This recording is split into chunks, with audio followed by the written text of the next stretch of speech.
ඒ පහේ පර්චස් 10ක මුළු වටිනාකම වෙන්නේ ₹4,400යි. පර්චස් ඒතර මේක සින්නක් කරොප්පු තියෙන්නේ. මේ ඔක්කොම සින්නක් කරොප්පු තියෙන්නේ. ඕන ලෝන් එකකට යන්න පුළුවන්. ගැටලුවක් නැහැ. ප්ලෑන් ඔක්කොම හදලා තියෙන්නේ. ඔප්පු ඔක්කොම සින්නක් කරොප්පු තියෙන්නේ. ඒ හින්දා කිසිම ගැටලුවක් නැහැ. ඒ හැමදේම ඔක්කොම අපි ඒ කියන්නේ අපි ගණතුණුවක් කරද්දී දුන්නත් සාමාන්‍යයෙන් රජයේ හොඳ නොතාරිස් මහත්මයෙක් ළඟ හෝ නෝනා කෙනෙක් ගාව නෙවෙයි කරන්නේ.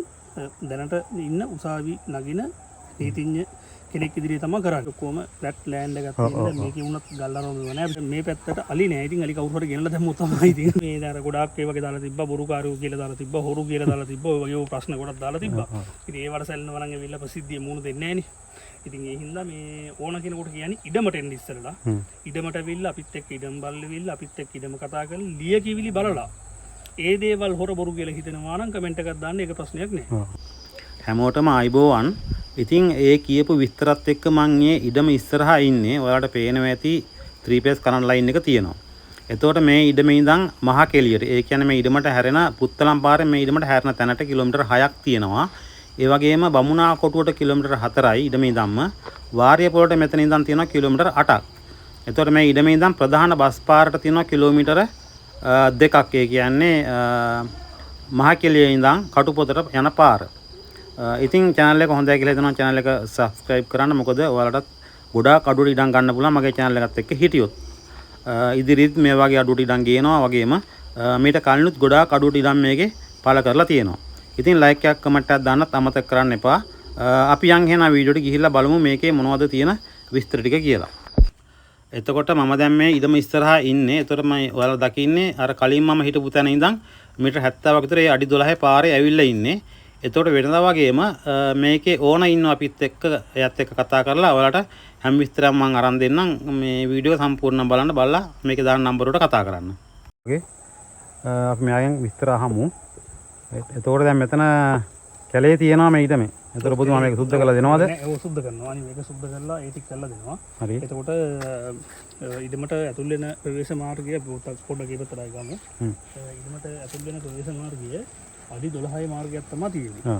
ඒ කියන්නේ දැනට කැලේ සුද්ධ කරන්නේ නැතුව මේගොල්ලන්ට අයිඩියා එකක් ගන්න බැරි වෙයි.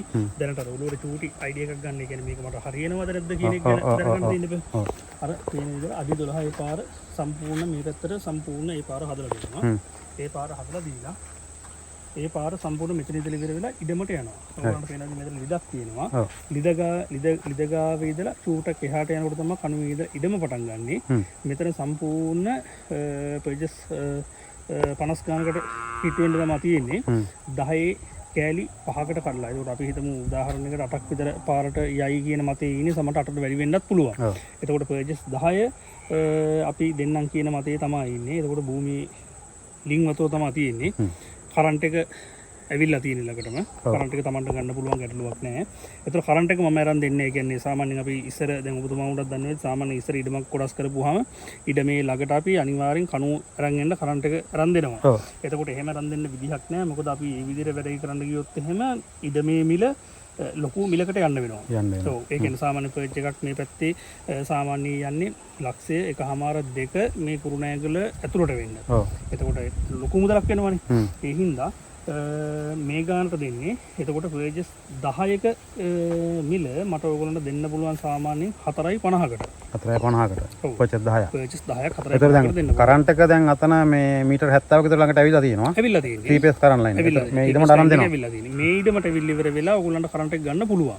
එතකොට ඒක ප්‍රශ්නයක් වෙන්නේ නැහැ. එතකොට ඒකට මම කරන්ට් එක අරන් දෙන්නේ නැහැ. මොකද මම ඒක කිව්වේ මම කරන්ට් එක අරන් දෙන්න ගියොත් එහෙම ලොකු මුදලක් යනවනේ. එතකොට ඒ කියන්නේ ඉලෙක්ට්‍රිසිටි බෝඩ් එකට මම සල්ලි බෙදලා ඒක ලොකු ගාණක් දෙන්න ගිහිල්ලා ඒ ගාණත් මම මේව කරපුවාම දැන් ගොඩක් දුරට අපි දාපු වීඩියෝ වල මේ මහත්මයා මේ අහපු දේවල් තමයි ඒ සමහර දැන් අර කලින් 3:00කට ඉඩමක් දැම්මනේ. ඒ 3:00කට දාපු ඉඩමෙත් ඇහුවා ඒ 3:00ක් වෙනවද කුරුණෑගල කියලා. එතකොට ඇත්තම කතාව කිව්වොත් එහෙම සාමාන්‍යයෙන් අලි ඉන්න පැත්තකුණත් ඒ ගානට ගන්න ඉඩක් නැහැ. ඇත්ත කතාව. එතකොට ඒත් එක්කම සාමාන්‍යයෙන් අපි පර්චස් 10ක් කන්නකොට මිලින්දෝරු මහත්මයාලාට යම් මුදලක් ගෙවන්න ඕනේ.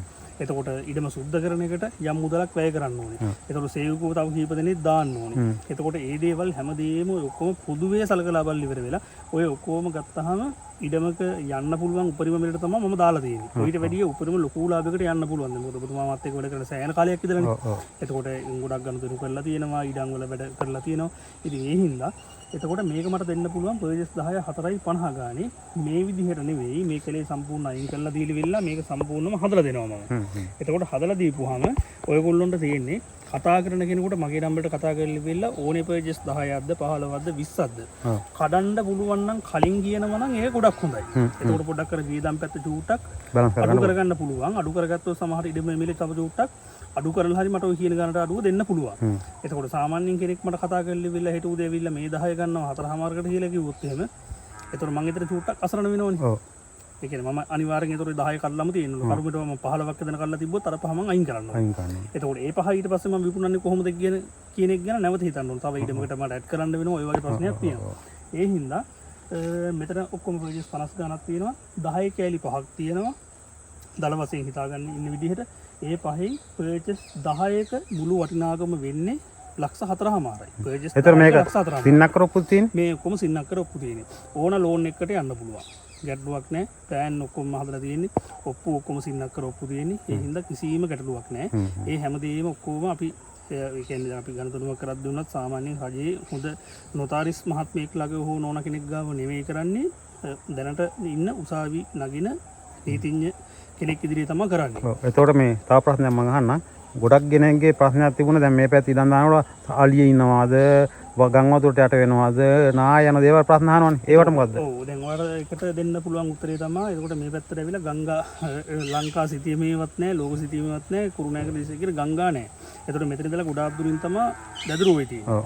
එතකොට දැදුරුවේ දැන් මෙතන ඉඳලා බලුවොත් එහෙම කිලෝමීටර් 45 50ක් විතර එහායින් තියෙන්නේ. එතකොට ඒ කාලේ වුණත් මේ පැත්තේ මොනවත් ප්‍රශ්න ඇති වුණේ නැහැ. එතකොට මේ පැත්තේ මිනිස්සු තමයි අර කන්ද උඩට පැත්තේ මිනිස්සුන්ට උදව් කරලිවිලා මේ දේවල් කරේ. මේ වටපිටාව වුණත් ඔබතුමා දකින්න වැඩි ඔක්කොම ෆ්ලැට් ලෑන්ඩ් එකක් තියෙනවා. මේකේ වුණත් ගල් අරවම නෑ. අපි ෂූට් එකක් ඇතුළට යන්නේ මේ පැත්තෙන් පස්සේ.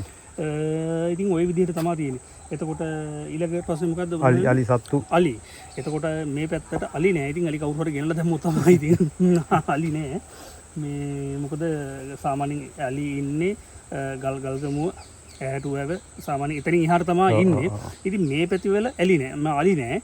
ඉතින් ඒ හින්දා මේ ඒ ප්‍රශ්න මොනවත් ගැන ඔයගොල්ලන්ට ඉඩමට ආපුවාම මේක හිතා ගන්න පුළුවන්. සාමාන්‍යයෙන් අලි ආපු එන පළාතක් තියෙනවනම් මේ ඉඩමට ආපුවාම මේක හිතා ගන්න පුළුවන්. මේකට අලි එනවද නැද්ද කින්න මන්ද ඒ විස්තර ටික හිතා ගන්න පුළුවන්. ඒ හින්දා ඉතින් මගේ මතය තමයි මම කියන්නේ මේ පැත්තට අලි එහෙම ප්‍රශ්නාරවම මොනවත් නෑ. ඒතර කෙටියෙන් කිව්වොත් ඉඩම අලි වැටවල් නෑ. සමාලි කිනා තියෙනවනේ අලි වැටවල් ගහනවා. ඔය වගේ ප්‍රශ්න ඒව මොනවත් නෑ. මම අහන්නේ දැන් ඒතර කෙටියෙන් කිව්වොත් කරන්ට් ලයින් එක තියෙනවා වතුර තියෙනවා අලි ප්‍රශ්න සත්තුන්ගේ කරදර නෑ. සින්නක් කර ඔප්පු තියෙන්නේ ලෝන් එකක් උනක් ගන්න පුළුවන් පිරිසිදු ඔප්පු. ලෝන් එකක් උනක් ගන්න පුළුවන්. පර්චේස් 10ක් ලක්ෂ 4.5ක තමයි කෙටියෙන්ම. පර්චේස් 10 ලක්ෂ 4.5ට දෙන්න පුළුවන්.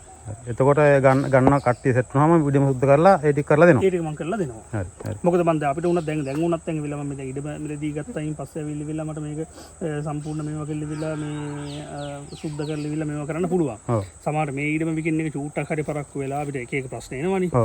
නේද? පවුල් වල වෙයි මේ කියන්නේ නොසිදු කරදර එනවා. එතකොට ආපහු වර තිබ්බ විදිහටම ආයෙ කෙලේ වදිනවා. ඒ කලේ වෙදපම ආයෙ සුද්ධ කරන්න ගියපුවම මං උනත් පොඩි හරි ලාභයක් ගන්න බලාපොරොත්තු වෙන්නේ. එතකොට ඒකත් එක්ක බලපුවම ඉඩමේ මිල වැඩි වෙන එක නෙවෙයිනේ. ඒ හින්දා අපි කලින් ඉඩම් වල වගේම අපි දාන්නේ සංවර්ධනය කරන්න කලින් ඉඩම සුද්ධ කරලා දෙනවා. කැමති කෙනෙකුට කතා කරලා ඉවෙලා ඉඩම් කොටස වෙන් කරගෙන ඒ දේවල් ටික කරගන්න පුළුවන්. අතන්ට යනවද? ඔව් අපි එතෙන් ෂූටක් යන්නේ නැත්නම් මේ යන්නේ යන පාර නෙවෙයි ඈ. හරි. අපි අතිරපතේ ඉන්නේ පාර යන්නේ. ඔව් අතේ කෙලින් මේ යන්නේ පාර. දැන් මේ යන්නේ මේ අර මේ ළඟ කෙලින් ගිලක් ගන්න.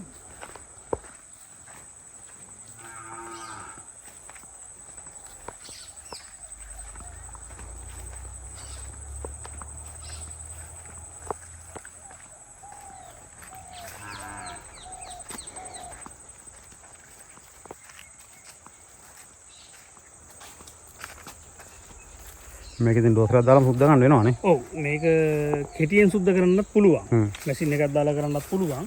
එහෙම නැතුව ඉතින් සම්පූර්ණ සුද්ධ කරලා දෙන්න. කොස් ගහේ කොස්සේ මැදිලා තියෙනවනේ. අන්තිමට තියෙනවා ඊට මේ ගල් අරවනම කිසිම දෙයක් මොනවත් නැහැ. ඒතකොට ගොඩක් කටියට ප්‍රශ්නයක් තියෙනවා විමහත්ම මේ වතුර පිළිබඳව. ඔව්. ඒක ලිදක් කැපුවොත් වතුර තියෙයිද කියන එකේ පිළිබඳව. ඔව් අතන ලිද පෙන්නුවා අපනේ. මෙතන ලිදක් තියෙනවා. ඒ ලිද මේ ඊටමට අයිති ලිදක් නෙවෙයි. අපි මේ ලිද චූට්ටක් වෙන්න උනිකන් උදාහරණයකට භූමියේ වතුර තියෙනවා. එහෙම ගැටලුවක් නැහැ.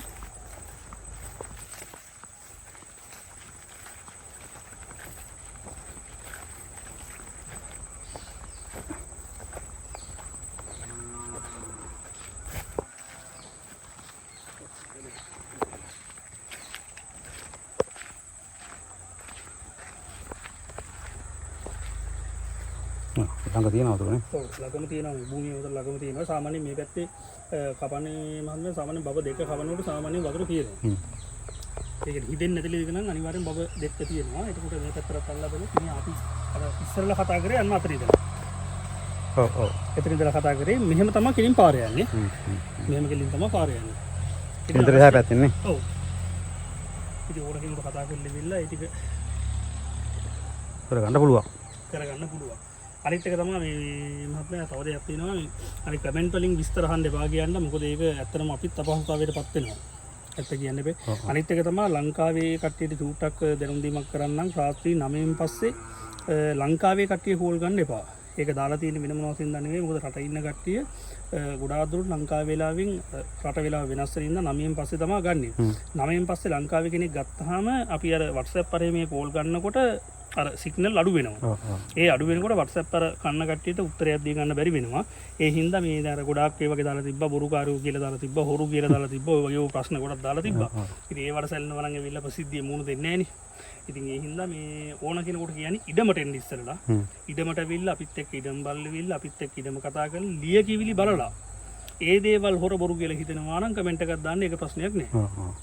නේද? ඒ හින්දා ඉතින් ওই ටික තමයි ඉඩමේ විස්තර තියෙන්නේ. සින්නක් කරොප්පු තියෙනවා. බැංකු ලෝන් එකකට යනවා ලෝන් එකකට යන්න පුළුවන්. සාමාන්‍ය ලෝන් එකකට යනවා නම් මේ වගේ පළාතක පර්චේස් 10ට වැඩිය ගන්න ඕනේ. ඒ හින්දා තමයි මේ ඒක පිළිපදව දැනුවත් කරේ. එතකොට වතුර තියෙනවා. ඒ දේවල් පිළිපදව ගැටලුවක් නෑ. ඉඩම සුද්ධ කරලා දෙන්නම්. පර්චේස් 10 4.50 ගානේ දෙන්නම්. ඊට වැඩිය මුදලක් අඩු වුණත් 4.50 වැඩි වෙන්නේ නෑ. ඒක වගකීමෙන් කියනවා. එතකොට මං හදිස්සිය හරි එනකොට කෙනෙකුට වැඩියෙන් කෙනෙකුට කිව්වොත් එහෙම එයාට කියන්න පුළුවන් මෙයා වීඩියෝ එකේ කියලා තියෙන්නේ මේ ගන්න කියලා පර්චේස් 10 4.5 ගානේ දෙනවා. එච්චර. ඔය ටික තමයි කියන්න තියෙන්නේ.